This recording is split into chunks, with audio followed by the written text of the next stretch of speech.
All right, don't bore us. Get to the chorus now.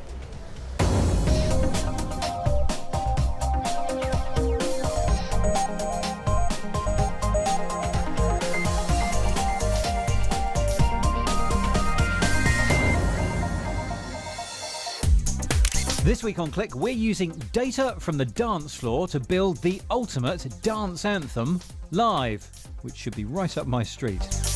We take a look at the smartphone tech that's helping people with autism cope with anxiety. And we have some fresh developments in food labelling that should stop you munching on mush. Plus, we'll bring you some very random moments from your past in Webscape. Welcome to Click, I'm Spencer Kelly, and welcome to the London Science Museum. We're here because Click and this other famous institution are teaming up for a unique experiment. Come on. We talk a lot on this programme about data analysis and crowdsourcing and its myriad applications, but we did want to have a play ourselves. So, we're putting on our own democratic dance event in this room. Now, that over there is LJ Rich. You probably recognise her from all the music hacking she's done for us over the years. She's been very busy over the last few weeks trying to use the power of coding to scientifically create the ultimate dance anthem. LJ, hit it. Who knows more when it comes to music? The composer? The performer? The audience? It's a question I've been obsessed with for a while. Dance music's all about making people feel good. And if the audience could control the music, maybe we'd learn something. Perhaps we could use that data to make the ultimate floor filler. That data could help to compose some epic tunes that I think people would universally enjoy. I blogged about my quest, and thus the Democratic Dance Music Experiment was born. Time to enlist some fellow hackers on my musical journey. Adam, Rob, and Emmy, the Dance for Science Alliance. First up, my crude analysis of commercial dance tracks with a wide appeal. Yep, spreadsheets. The most popular tracks were slower than I thought, between 125 and 129 beats per minute. I also collected data on the kinds of sounds and song structures common to the most popular tracks. Among other things, these songs all have a theme, a build, and a drop. So I composed some tunes based on my analysis. These tunes go to Adam. His programme will play a specific piece of each track, which piece depends on commands sent by Rob's machine. Now, Rob's computer should let dancers press a button on their mobile screen to control the music. When 80% of the audience press a button on their phone screen, a command goes to Adam's machine to trigger the drop, or introduce the bass in more formal language. Emmy is working on a generative visual display based on the output from Adam's computer. It's a mammoth undertaking. It's going to be amazing. But there's a lot that could go wrong.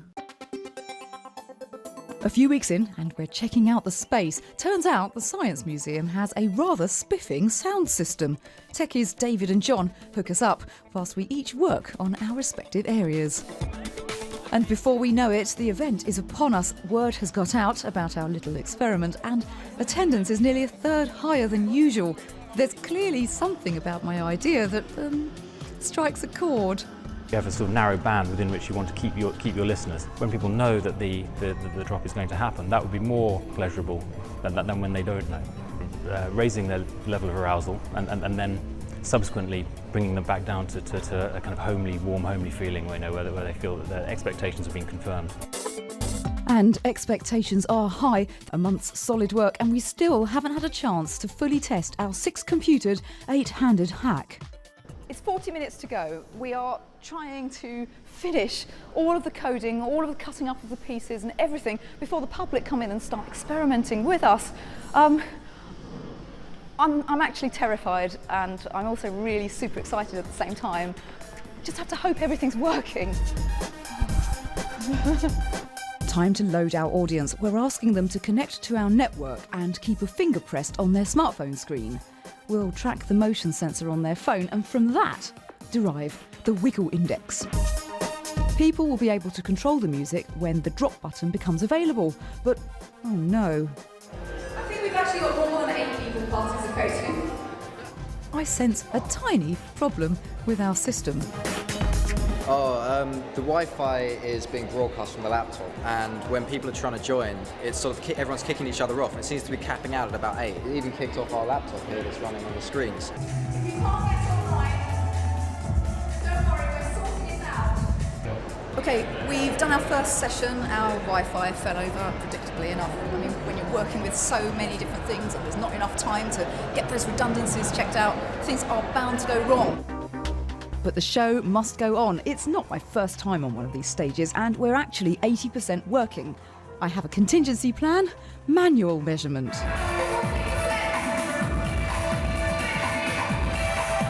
So essentially, we're now doing what DJs do, reading signals from the crowd, albeit more overtly. Everything else works, the visuals look great, and the crowd seem to like the music. Every time we do a project that's something that's never been done before, we realise like halfway through, oh, there's a reason why no one has ever done this until now, because it's so difficult. But people are still really getting into it, and we're getting usable data, which is what we were after anyway, so I'm pretty pleased. On the night, maybe we couldn't do the actual mobile phone things, but we've still got some useful research, and we're going to try it again. Much of that useful research is how to make this work better for next time. Essentially, we beta tested in public. We are optimistic that we can find the elusive wiggle index, so we're planning on giving the Dance for Science Alliance another outing. After all, we can't keep this guy waiting forever. LJ Rich, and a few technical glitches are to be expected, of course, when you are that close to the cutting edge of science. But don't worry, LJ and her team of hackers will be back soon, so watch this space. And actually, coding and tech development can sometimes be more about the journey than the destination. Talking of which, this super smooth video of a New York walk has been created using Instagram's new app, Hyperlapse. It is really hard to keep a camera dead steady as it is, but over a journey of a number of minutes, it's even harder. Well, Hyperlapse uses some pretty clever processing to produce a much more watchable result. Once you've recorded your journey, you can decide how fast you want the final video to run. Now, the app itself looks pretty simple, but what's going on behind the scenes inside your smartphone is actually quite impressive. When video footage shakes, if you think about it, the middle part of the picture stays pretty similar. So by zooming in a bit and twisting a bit when you need to, and then getting rid of all those wobbly edges, you can create smooth, albeit slightly lower resolution video. Now, this kind of technology has been available on computers for a while. That's why Click looks so fantastically smooth every week. The smartphone version, though, has an extra trick up its sleeve by mixing in data from the phone's built-in gyroscope, as well as analysing the video footage. And because you're speeding the video up, the app can throw away frames which would make the end result shaky, giving those videos a ghostly smoothness. This is not a video sharing app, this is actually a creative tool that you can use with Instagram or with other social networks. The idea was, it was a fantastic creative tool that was created as a hack in our office. 3 engineers just started playing with our technology and found a really good method of using it. Because you've previously needed really, really high powered technology, not a smartphone, to do this. And this was a test that came alongside the video compression technology that we already had in Instagram. And when you link the two together, you've got this really fantastic creative tool. And that's how this was born. It looks like Instagram is trying to steal a march on Apple's iOS 8, due out this autumn, which also touts a time-lapse feature. Microsoft has also demoed a similar technology a few weeks ago, and it says it's working on putting it in an app for Windows phones. Instagram does plan to release an Android version of its app, but until then, you will have to have an iPhone to create your hyperlapses. Very cool, and we'd love to see what you can do with this kind of feature. So tweet us at BBC Click or email your results to click@bbc.co.uk. Next up, a look at this week's tech news. A safety advisor at Facebook is going to call on the company to introduce safeguards to prevent users coming across gruesome images. Users have complained about violent images from a part of Syria controlled by the jihadist group Islamic State. Facebook initially refused to delete the images, saying they didn't contravene its guidelines, but later blocked the material after being contacted by the BBC. Google has shown off delivery drones it's been developing in secret for 2 years. Project Wing could rival Amazon's delivery drone plans announced last year. Google says the longer-term goal is to use the drones to drop disaster relief into isolated areas. Project Wing came out of Google's clandestine research centre, Google X, where its autonomous car was also developed. And you can finally achieve that perfect dog point of view video with the Fetch from GoPro. The harness securely holds a GoPro camera on a dog's back or chest if they weigh between 15 and 120 pounds. No fur is pinched and it has padded adjustment points. But please do note, it's not designed for cats. So no cat videos, please. We've all been in situations which make us nervous, but for a person living with autism, noisy, busy environments can cause overwhelming anxiety. But researchers at the University of Lancaster have been working on a device which may just help, and Victoria Gill has been to meet them. Just mopping the cups up. Like 1 in every 100 people in the UK, Valerie lives with autism. She was diagnosed 15 years ago at age 37, so it was only at that point she realised what it was that affected how she made sense of the world. Having autism can make my life difficult. I sometimes do not understand what people are saying to me. I don't know where we're all going to sit. When I am going somewhere new or doing something I have never done before, I start to think about it too much and start to get worried. Going out in the community can be difficult for me. A trip to the shops is something a lot of us just take in our stride. But for many people who live with autism, the unpredictability of a high street like this can be a source of huge anxiety.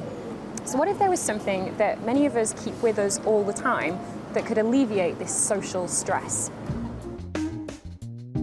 Researchers at Lancaster University have combined what looks like a stress ball, a pressure-sensitive squeezable game controller, with a smartphone app to develop a prototype piece of technology that could help people escape episodes of crippling social anxiety. The squeezy ball is connected via Bluetooth to the smartphone, and the smartphone can be put away in your handbag or your pocket, and then whenever you pick this up and start using it or start playing with it when you're getting anxious, the smartphone is recording that information and how you've used it. As well as measuring what's making the user anxious, the app can respond, posting to a social network or sending a message to a friend asking for help. It can also be set to send a distraction, a favourite song or online video, to take someone away from whatever's making them so uneasy. Every individual with autism is different. But for Val, even for a trip to the supermarket, she needs the company of her support worker. Now what sort of stuff do you think that one would be good at when you go to? Technology like this could help her use her phone to gain much more independence. If this technology did come into play and Val was able to use it, it would help her to gain ownership over what she does. Rather than me having to have me physically there, she wouldn't need that because she'd have prompts either on her phone. And then if she did become anxious, she'd then be able to use the technology and have either a song that she likes come on, play on, or a shopping list come up on the phone. And it might be squeezy balls, or it might be, like I say, a ring that you could play with. Yeah. The researchers worked with a small group of people with autism to help them develop their prototype. Later versions could be tailored to different objects or even different fidgeting habits, whatever each individual tends to do with their hands when they become anxious. Val's diagnosis was the first big step to a better and more independent life. Technology like this could give her another tool to help her make sense of a world that can sometimes be very frightening. Since I've been diagnosed with autism, my life has changed for the better. I've learned to cope. I've learned to cope in situations. I learned to think for myself. Victoria Gill. It's amazing how the best ideas are often the simplest, isn't it? I have another one here which I'd like to demonstrate to you through the medium of pre-packaged ham. Now, we're all used to seeing these use by dates on the packaging here, but this package of ham also has use by bumps. Now, when the meat is still edible, this bit up here feels smooth, but when it starts to go off, like this one has, this starts to feel bumpy. Now, this has been entered for the James Dyson Design Award. It's already won an award for inclusive design. The inventor is Solveig Puck-Steiter. Solveig, hi. Hi. Now, this idea of accessibility and inclusivity was the inspiration behind these bumpy labels, wasn't it? I realised that blind people don't have any access to expiry information on their food. So I wanted to create a tactile solution that they could access, but because retailers wouldn't find it enough to change something just for a minority of people, I needed to add added value. So that's when I thought, what's another problem that we have? It's food waste, and how can I reduce that? I've used a natural substance, gelatine, which when you first set it, it's a solid. You set it over these bumps, and at first you can't feel the bumps because it's rigid, and gelatin, because it's a protein and it's a natural substance, it decays at the same rate as the food inside the package, and then gelatin has this property of when it expires, it turns back into a liquid, which then enables you to run your finger over and feel the bumps underneath, indicating that the food food inside the package is also off. Different food goes off at different speeds, so how do these things know whether they're attached to something that goes off in 2 days and then whether they're attached to something that goes off in 2 weeks? You can use the exact same formulation, you just need to increase the concentration of the gelatin. So the higher it is, the longer that the formulation will last. So I guess the point is that if there's a printed use by date that commits to a certain date, that doesn't actually take into account how the food's been stored, whether it's been stored in a fridge or in a warm cupboard. Absolutely, and that's not the only problem. We don't know if retailers are actually being honest with the way that they transport and store the food before it even hits our fridge. For all we know, a lorry could unload a crate of meat, and it might not go straight into the fridge as it should. And we're trusting the state, which says that it's still safe to eat, and when in fact it might not be. Okay, Solveig, thank you very much for your time, and very best of luck. Now, when it comes to labelling our fruit and veg, things could be changing already. Laura Lewington has been given exclusive access to a project which is trialling laser food labelling on fruit, which could soon come to around 100 UK branches of Marks & Spencer. A grape and citrus packing plant. Every year, 1,500 tonnes of fruit are checked, packed and given their obligatory labels here, before being sent on their way to the shops. But hidden away at the back is this laser machine that could change food labelling as we know it. Only a couple of months ago, the EU gave the go-ahead for this technology, which uses safe iron oxides and hydroxides to label fruit and vegetables. But now we're there, logos, barcodes, prices, use-by dates and even food traceability information could be permanently tattooed on our produce. Yes, there have been laser labelling systems around before.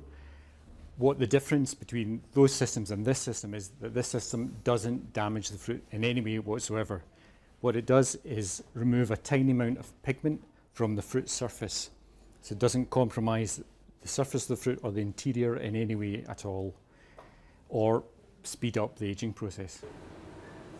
I don't think I've ever really thought about the stickers on oranges before, but once you learn that Marks & Spencer's in 1 year alone produce 7 tonnes of labelling for their oranges, you start to see how this could be the future.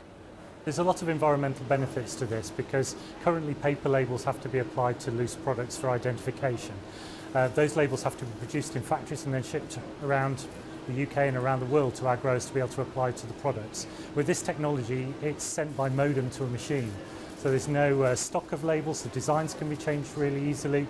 The carbon footprint is much lower, it's a fraction of what it is currently. We're going to do the trial first on oranges, but we're also looking at other products. And one of the products we're really excited to look at is pumpkins for Halloween, because with pumpkins we can actually etch the image of a face onto the side of the fruit, which makes it really easy for customers to cut out the shape of the Halloween face.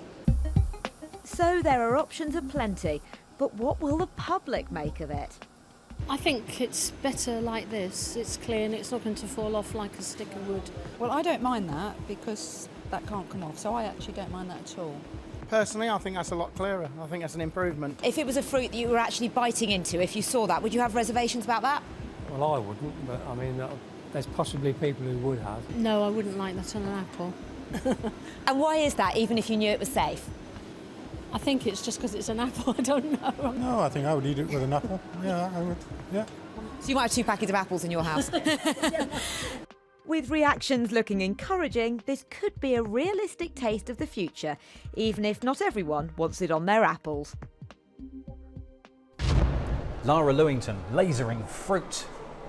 Back here at the Science Museum, this is Babbage's difference engine. It was designed in the late 1840s and it's essentially one of the first mechanical calculators. This is actually difference engine number 2. If you're wondering what the difference is between number 2 and number 1, apparently it's 1.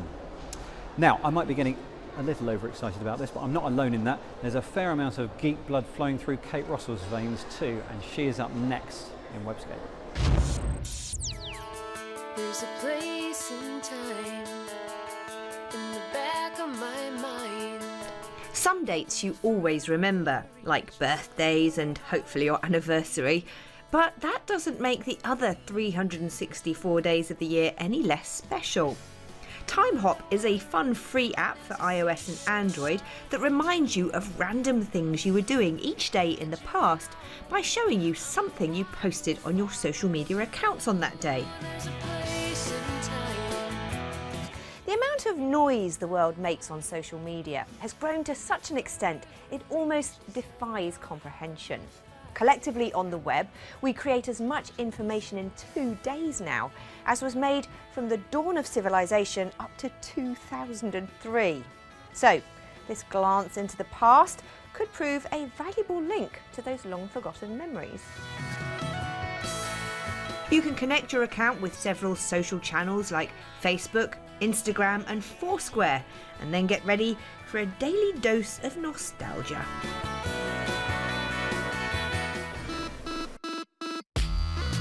Listening to the chatter online, you might wonder what it all means.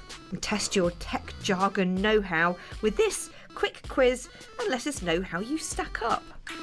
Get my geek on, get my geek on, get my geek on, get my geek on. It seems there is a never-ending supply of quizzes and tests to amuse yourself online. From what computer am I, to what rodent are you, to which hot dog represents your inner self. If all that seems like a colossal waste of time, why not try doing nothing instead? To help you, this quirky website asks you to sit and be peaceful for 2 minutes. No mouse, no keyboard, just sit there. The big question is, can you do it?